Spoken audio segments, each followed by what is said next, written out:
The peace of the Lord. I am Angela Gabriel. This is the Maranatha channel. Welcome. Today you will hear the testimony of our brother and teacher Igor Fitoza. The peace of the Lord Jesus. Here we are once again together in order to be built by testimonies that I believe will bring edification to the life of everyone who watches this video. And this is the testimony I want to tell you today, which is about my conversion. What happened to me that led me to convert and to serve Jesus? I made this decision in my life when I was still very young. I was 11 or 12 years old. Since I was little I suffered from a disease called bronchitis. I'm sure you've heard of it, a chronic asthmatic bronchitis and pneumonia. I got these sickness when I was very little. I had a lot of crises in my infancy. I played ball in the street with my colleagues there in Sao Paulo to Vila Cardoso Franco. I liked playing with people, but since I lived in crisis I played just little. I had to take my firecracker that I had to inhale.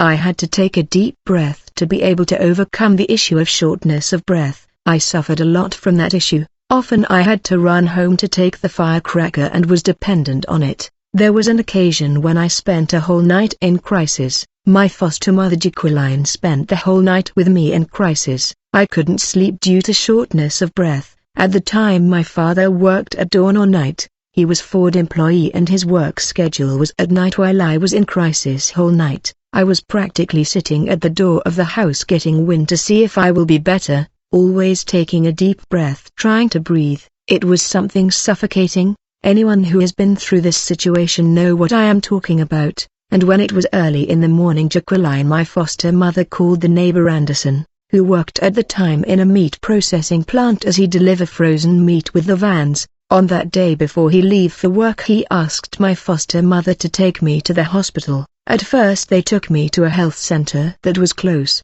Arriving at the health center there was no service. The issues of care at health center in Brazil is something very difficult. I was taken to the General Hospital of São Mateus. Arriving there was a lot of people. We told them I had severe shortness of breath. I could no longer breathe properly. I was feeling sick and fainting. After waiting for some time Jacqueline started asking help, because I was in agony, lacking air. Finally they let me to be seen by the doctor. I entered the doctor's room.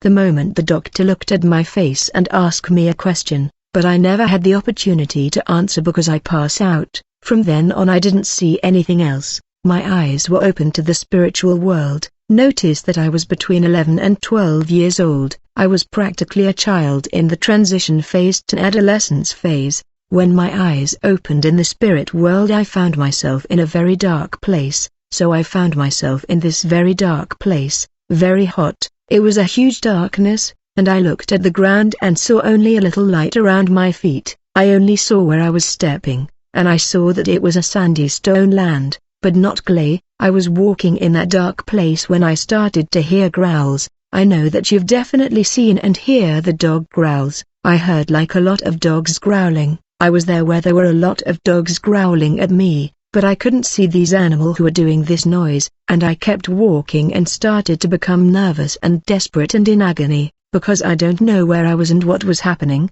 Not long ago I was in a hospital in crisis, and just like that I landed in this sinister and strange place, where desperation and dread were sinking in me, and as I kept walking and those growls were getting closer and closer, it got louder and louder and approaching me. Everything was absolutely dark, when suddenly I looked up and saw a small focus of light. It was a small ray of light that came towards me and illuminated me. When that spotlight illuminated me I noticed that it was getting bigger.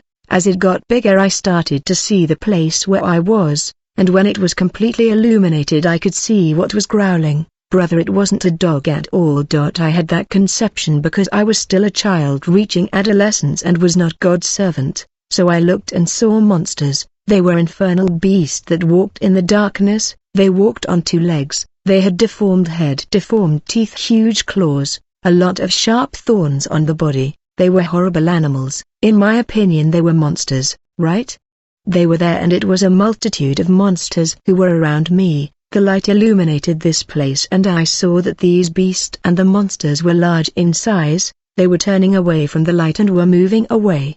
They were extremely ugly and I was terrified and desperate. I wanted to leave that place. and when I looked up I saw a man hand. This hand came down to that place where I was in total darkness. With that white cloak it went down and caught me. Not even a child can pick up a doll like that, and it rose me through upward. I came out of that hole that had opened above me, and I woke up. Right when I woke up I was on the table at the doctor, with all that equipment, and I listened to the doctor saying he came back. I heard the noise of that little device that measures the heartbeat. Again I blacked out. When I woke up I was in the observation room. A good time had passed and my foster mother Jacqueline was there by my side, desperate, still distressed because I hadn't woken up yet, though I had already returned. When I fully came back I told her what has happened and what I had seen from the moment I had passed out in the doctor's room, and she got a little thoughtful, when suddenly entered the room one nurse, a very beautiful woman dressed in those white clothes.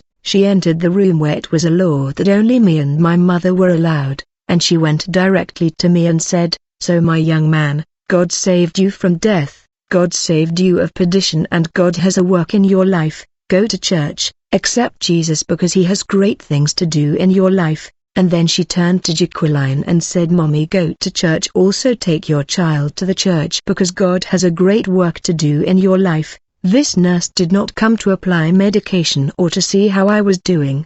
She was there to deliver this message. When she turned her back she walked out the door. When she walked out the door Jacqueline got up immediately to ask her what was her church and denomination, but the woman had disappeared in the corridor. In other words, she was possibly a messenger of God sent to deliver that message. I understood that God brought me back to life and gave me an opportunity to live and serve him, and it really was a wonderful thing. At the end of the week a friend of mine at school called me to go to church. When I got to this Sunday school I immediately accepted the Lord in my heart. It was the first time I stepped into a church, an evangelical assembly. It was youth meeting and I was among teenagers and I felt very different. Later I went to worship at night. Arriving at evening service the preaching is the same thing. I wanted to accept Jesus but I could not raise my hand. I couldn't lift my hand. They felt like very heavy and weighed a ton, and I couldn't raise my hand but I wanted to go there and accept Jesus.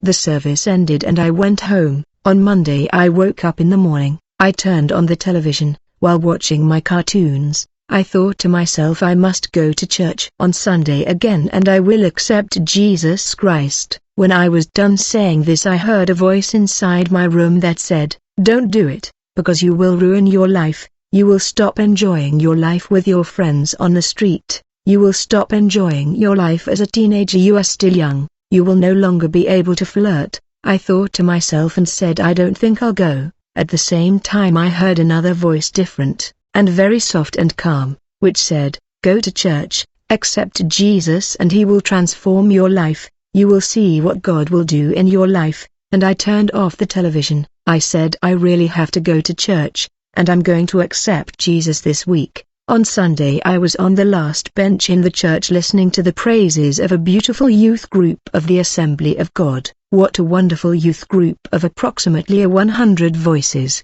Practically the majority of young people were baptized with the Spirit. They were full of the grace of God. When it was time for the appeal, though I wanted to receive the Lord I couldn't raise my hand. I struggled to raise my hand to receive the Lord and I started crying on the bench. When I started to cry, that same young man who had invited me came to me on the bench. He put his hand on my shoulder and said, "You want to accept Jesus?" I said, "Yes, I want," and he took me by the hand and lifted me up and I went ahead. When I got there in front, I closed my eyes, and I saw that I had a vision, where I saw myself chained with huge chains that were on my hand, and the preacher put his hand on my head. When he put his hand on my head I saw that those chains had been broken. Wow, the chain had gone down. They were broken and crumbled to the ground, and they turned to dust on the ground, and I felt a joy, peace. I felt something so nice that I cried like I never had before. It was not crying of sadness, it was from happiness,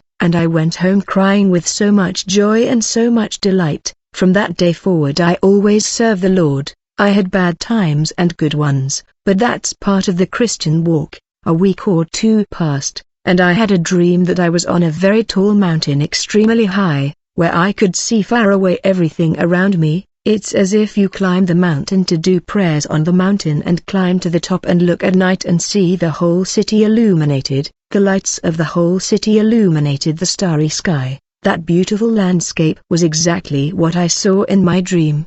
The sky was very bright, full of stars, very clean and a huge moon, when suddenly I looked at the horizon and saw a huge wave, but it was not a wave of water, it was a wave of sand, a huge wave of sand that was destroying everything, and I started to hear screams, cries or requests for help. When I looked up and I saw in the middle of the moon an appearance, a man dressed all in white with open arms, and he descended from the sky slowly. He was as tall as a thread, and he looked down at the land. But when I look at the horizon and I start to see a lot of white lights rising to the sky and coming towards him, and standing there next to him were a host of lights and balls of lights who were all around him. And he was in the middle. When he looks at me, I felt like a great desire to be there with him, and when that happened, I just woke up. When it was morning, I reported the dream to my mother Jacqueline, and she said, "My son, it could be something that will happen in your life.